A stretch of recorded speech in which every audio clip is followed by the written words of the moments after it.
What a historic day in Los Angeles as the Buss family, namely my friend Jeanie Buss, sells the Los Angeles Lakers. Oh, I never thought I would see this day because she always said, and my friend Jeanie always told me, the team is not for sale. I'm going to stick with my father's wishes. This is a family business. So this is a very, very interesting and kind of sad day if you're a Lakers fan and a fan, of course, of the late, great Dr. Jerry Buss, the greatest owner, in my opinion, in the history of professional sports. Welcome to another edition of Dave Smith Unleashed, and thank you to all the subscribers here. We're up over 2,000, so we are rolling on Dave Smith Unleashed, so we appreciate you subscribing and liking and commenting under the YouTube videos. So, and if you want to follow us, of course, go to youtube.com/@the Dave Smith Unleashed podcast. youtube.com/@the Dave Smith Unleashed podcast.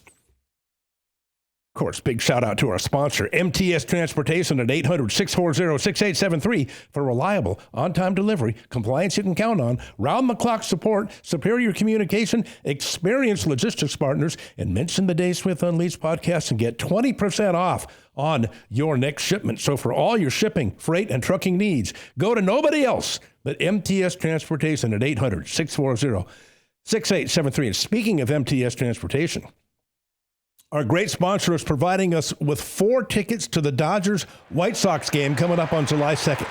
Beautiful summer night. Travis Ravine, the defending World Series champion Los Angeles Dodgers. And now the owner, Mark Walter, also owns the Lakers, which we'll be getting into momentarily. So 4 tickets, 3 rows from the field, preferred parking, in other words, free, access to the stadium club, and a great night out at Dodger Stadium. 4 tickets, compliments of MTS. Now, you say, well, Dave, how do you win? Here's how you win. You have to be a subscriber on YouTube to Dave Smith Unleashed.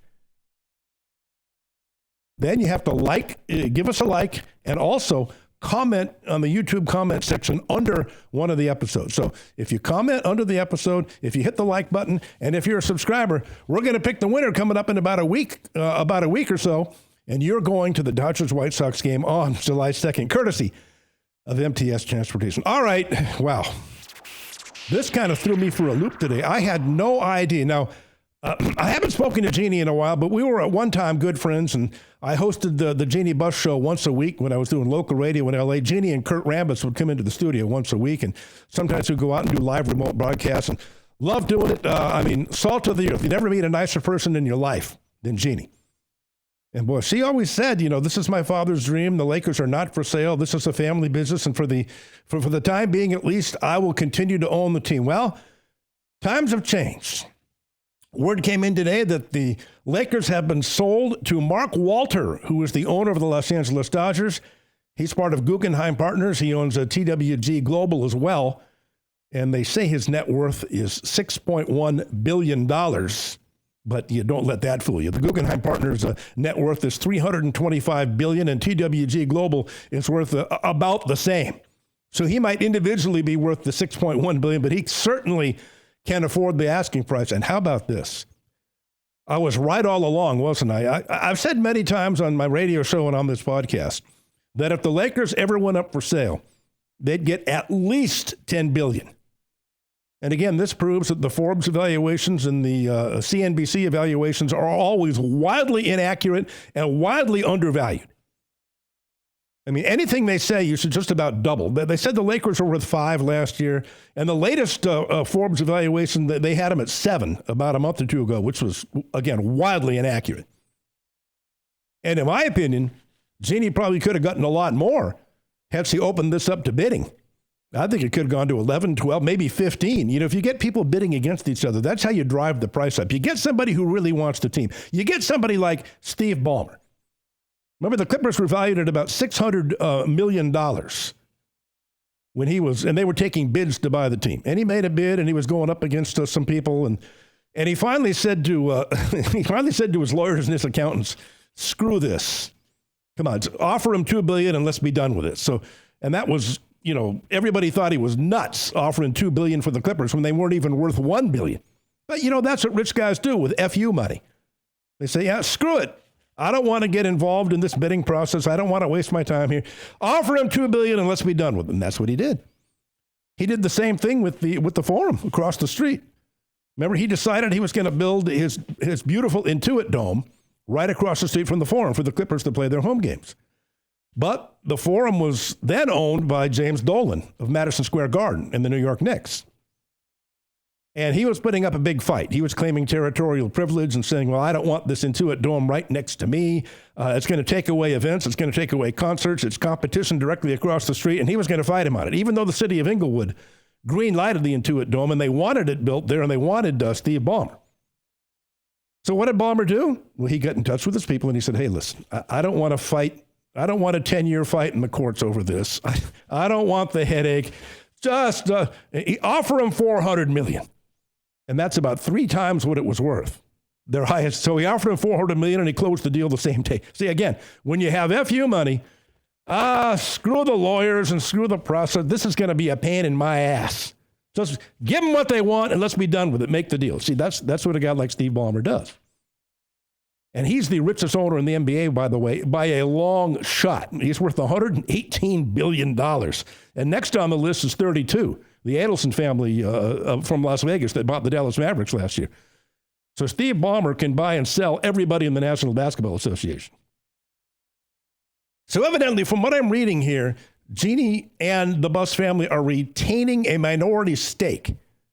So the Buss family is going to have, at least temporarily, from what I'm reading, 15%, which is a $1.5 billion equity in the Lakers after the $10 billion sale. She's going to remain the governor, that's really owner, but she's going to remain the governor, represent the Lakers at league meetings, represent the Lakers all over the NBA for the time being. Well, Mark Walter takes the thing over. Now, from what I understand, the Buss family retains 15%, but that's not permanent. I think that Mark Walter is going to have the option to buy them all out in a couple of years, probably for a bigger profit share.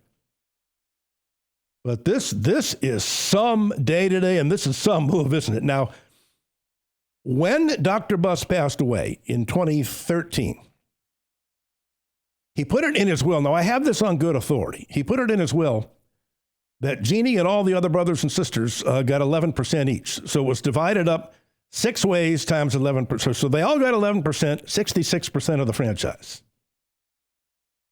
And at the time, Philip Anschutz owned 26% of the Lakers, and the Buss family owned 66%. Then there's various people who own smaller shares.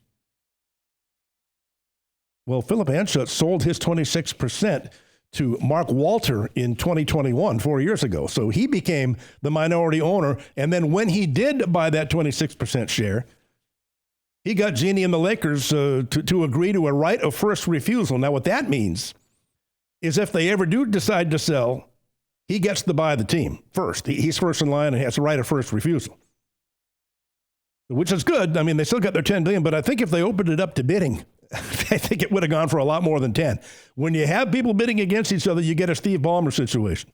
Screw this, offer him something ridiculous, and let's close this deal. So evidently, the Buss family is going to retain 15%. Now, how that works, I don't know. Does Jeanie get the 15%? Is it divided 6 ways among all the kids? Are they all taking buyouts? We don't know that yet. But there's a reason Dr. Buss split it up 6 ways, 11% each, and he was very, very smart the way he drew out that will as well, because he knew that Jeanie and Jim don't get along. Jeanie and Jim Buss, and Jeanie and some of the other family members, they don't get along as well. So he was scared to death, Dr. Buss, before he died, that they were going to be at each other's throats. There were going to be court fights. They were going to, sell to each other. And, 2 or 3 of them would get together and sell 33% and take the team away from Jeanie or whatever. So he put it in the will. Yes, they have 11% each, but all decisions, final decisions rest with Jeanie. And anybody who wants to sell their 11%, it has to be a 6-0 vote for that to happen. And to get a 6-0 vote, that would include Jeanie. See, that's why Dr. Buss was so smart. She's not going to vote against herself. So even though she only had 11%, Jeanie controlled everything, and they couldn't sell the team out from under her. Remember, Jim Buss tried after the old man died. Jim tried, and he got shot down in court.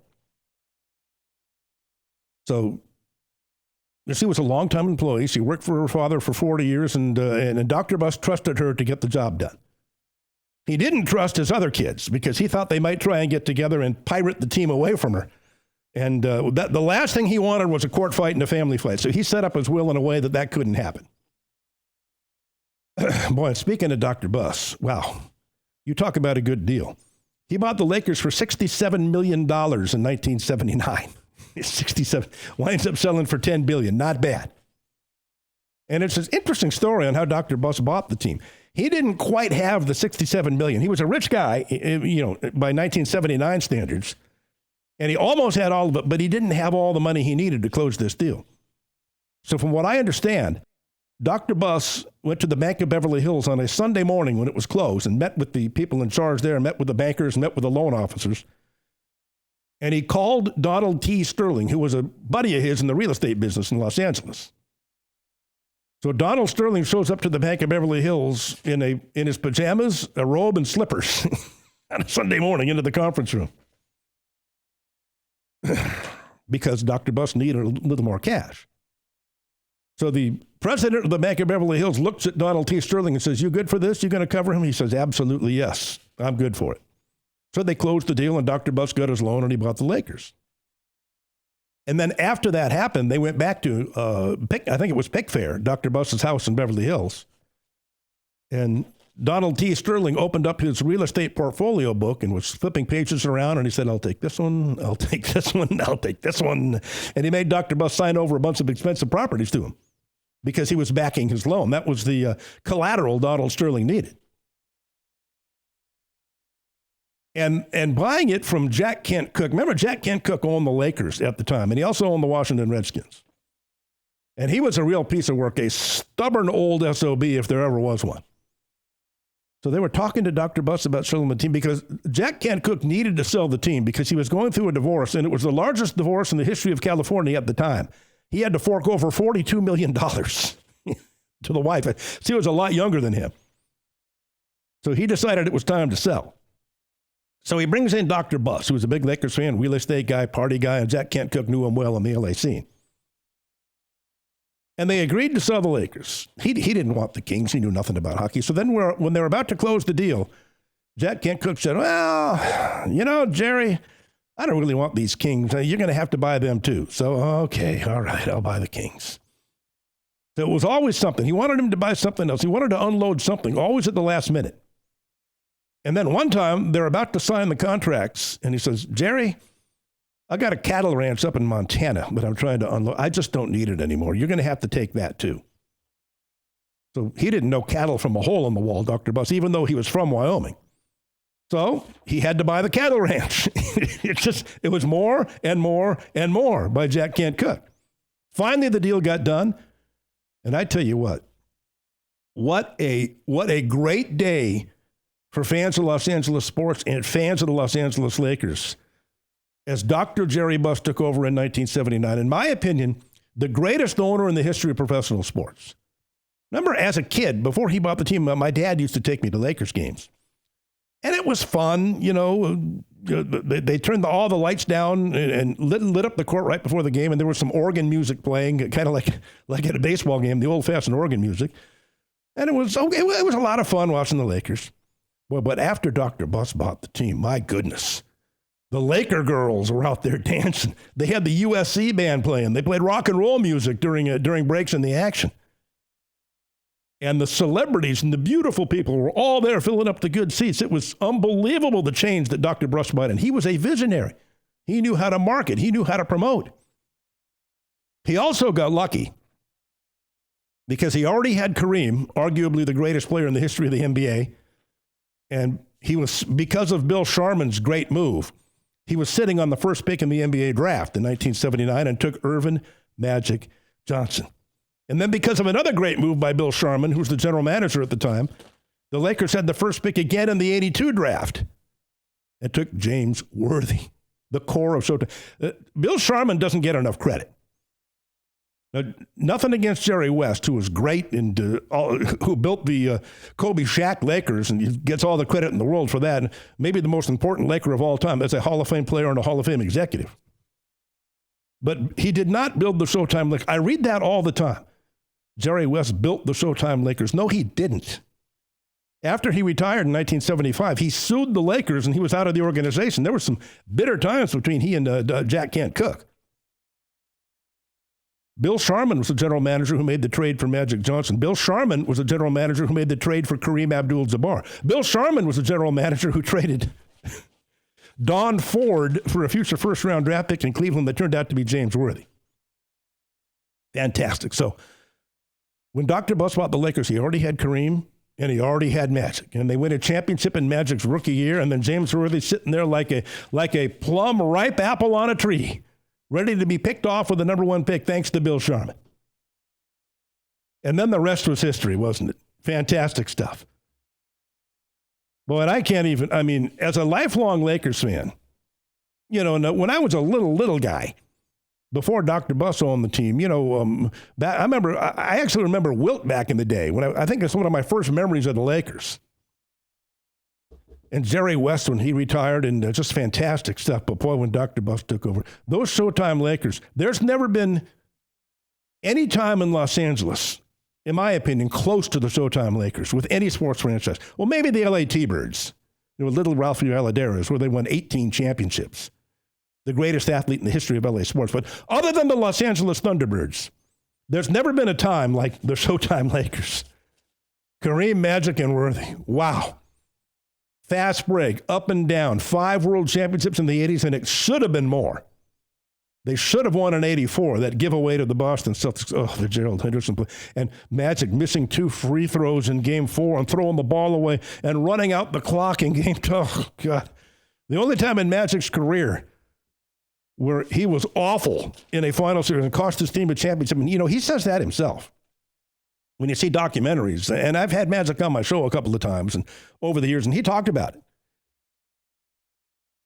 He said, for the only time in my life, my team lost, and it was my fault. And he also said something really interesting. He said, and a lot of great athletes say the same thing. He said, you know, the losses sting more than the wins feel good. He said, yeah, 5 world championships, they were fantastic. We celebrated, we partied. It was a great feeling. But the pain from 1984, that 7-game loss to Larry Bird, my rival in the Boston Celtics, in a series where we had the better team and we should have won. And we lost because of me. I ran out the clock at the end of Game 2 and we lost in overtime. I threw the ball away in overtime in Game 4. I missed 2 free throws in overtime of Game 4. And we wound up losing, and the Lakers would have gone up 3-1. Had Magic not thrown the ball away and made his free throws, the Lakers are up 3-1, and that series is over.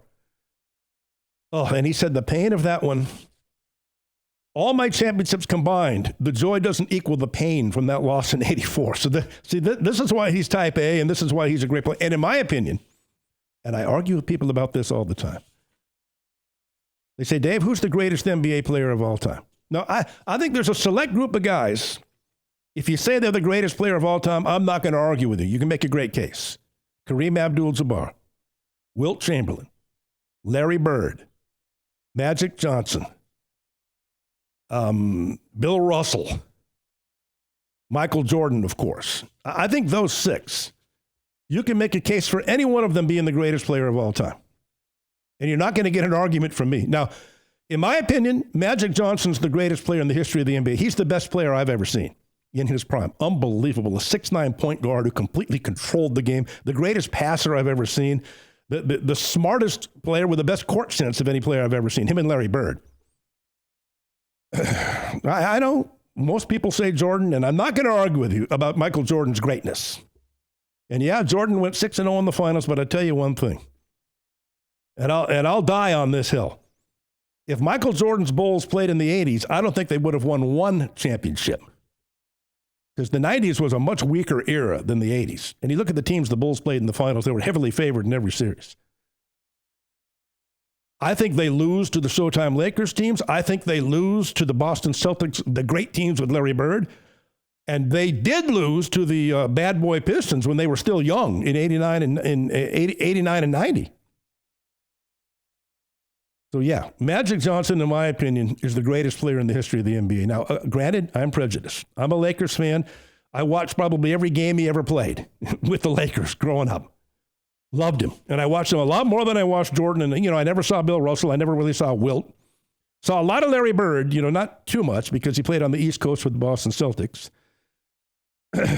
Kareem, of course. I mean, when you talk about Kareem, he's the greatest high school player of all time. He's the greatest college player of all time.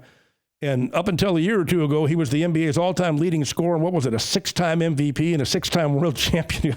How can you argue with him being the greatest? And the single greatest weapon, not only in the history of basketball, in my opinion, but in the history of professional sports, that skyhook. Now, why would Jeanie sell? That's a question that was kind of bothering me today. And I looked up her net worth, and she's only worth $700 million. Now it's laughable to say only with $700 million, right? It's only. But that's like a welfare recipient compared to these NBA owners nowadays. And I looked at the top 10 list of NBA owners. Steve Ballmer, number one at $118 billion in net worth, and number two was Adelson of the Mavericks at $32 billion. Jeanie's not only not in the top 10, she's not close. She's down near the bottom in net worth. And it's getting awfully expensive to run a professional franchise. And it's not going to get any cheaper, with a new contract for Luka. And what are you going to do with LeBron? And she's in her 60s now. And maybe she just, maybe there's financial issues. Maybe there's still battles going on with her family because she certainly doesn't get along with Jeanie Buss. Who knows? And she just got married to the comedian Jay Moore. So, maybe she just wants to sell and relax and get out of this thing and live the rest of her life. And she's still the governor for the Lakers. She'll still have her suite. She'll still have her season tickets. She'll still go to all the games. She'll still represent the Lakers at NBA meetings. But, she won't have to absorb the tremendous criticism. And, and I know Jeanie very well. Again, I did a show with her for a year, once a week. Salt of the earth. But she's sensitive like anybody else and kind of thin-skinned. And I think the criticism gets to her. The relentless criticism about how she's running the Lakers. Sell the team, Jeanie. Sell the team. You're incompetent. You don't know what you're doing. You're not your father. I think that gets to you after a while.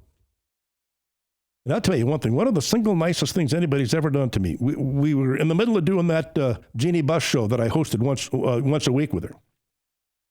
And the Lakers were playing the Celtics in the 2008 finals. That's the one where the Lakers lost in 6 and got blown out in Game 6. And the Lakers are down 3-1. And she's on the show. She said, Dave, I never see you at the games. I said, well, I haven't been able to get to one this year, but they're just awfully expensive. They're just out of my price range. And she said, I'm going to do you a favor. So she calls me and says, I got you 2 tickets to the game. Game 5 of the NBA Finals against the Celtics. I said, oh, thank you so much.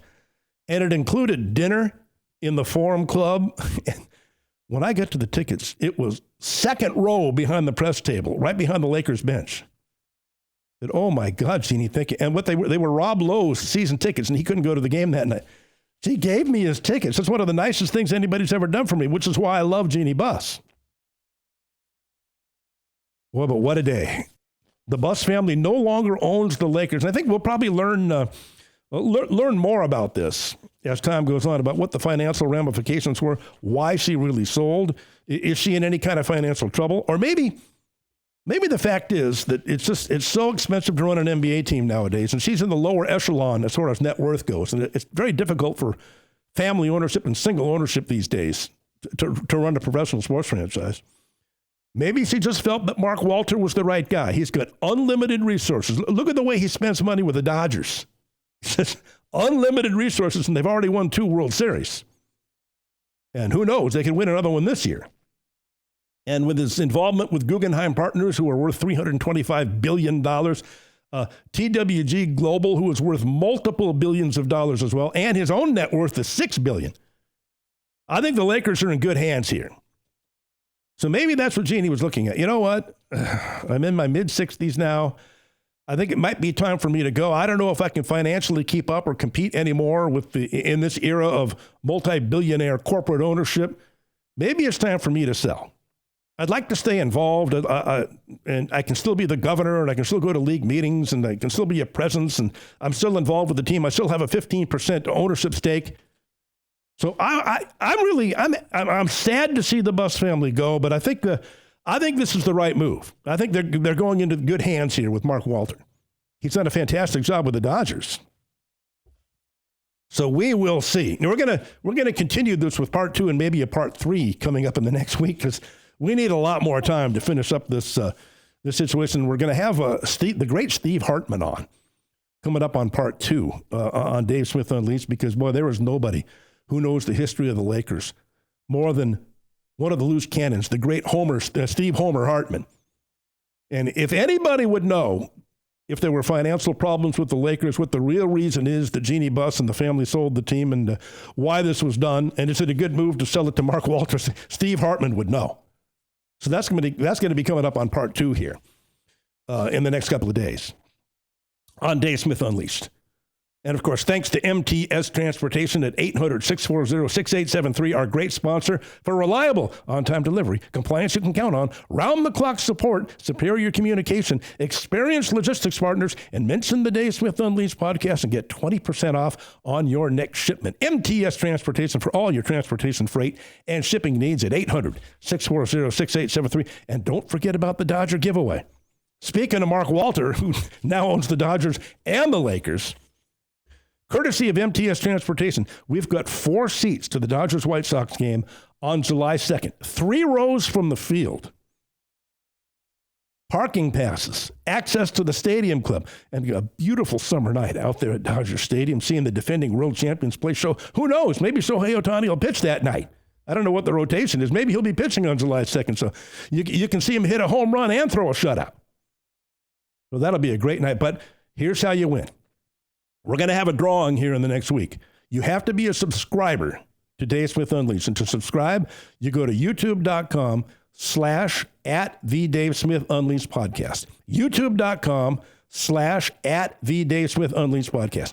If you're a subscriber, if you give us a like, and you have to comment under one of the shows. Preferably one of the later shows here. On the YouTube comment section under the show, give a comment, give us a like, and be a subscriber, and then we're going to pick a name out of a hat, and who knows? You could be the winner. We gave away 4 tickets last month. Now we're giving away 4 for July 2nd. But, wow, and in closing here, I just want to thank Jeanie for being so great to me over the years and being so cooperative and being such a good friend. And to me, she's the salt of the earth. I've got nothing bad to say about Jeanie. I don't know. I've never met anybody who has a bad thing to say about her, except for maybe Jerry West, with the problems they had in the later years of his life.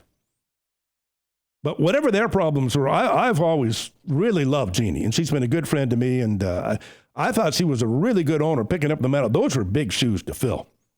With Dr. Jerry Buss, with the 5 world championships in the 80s.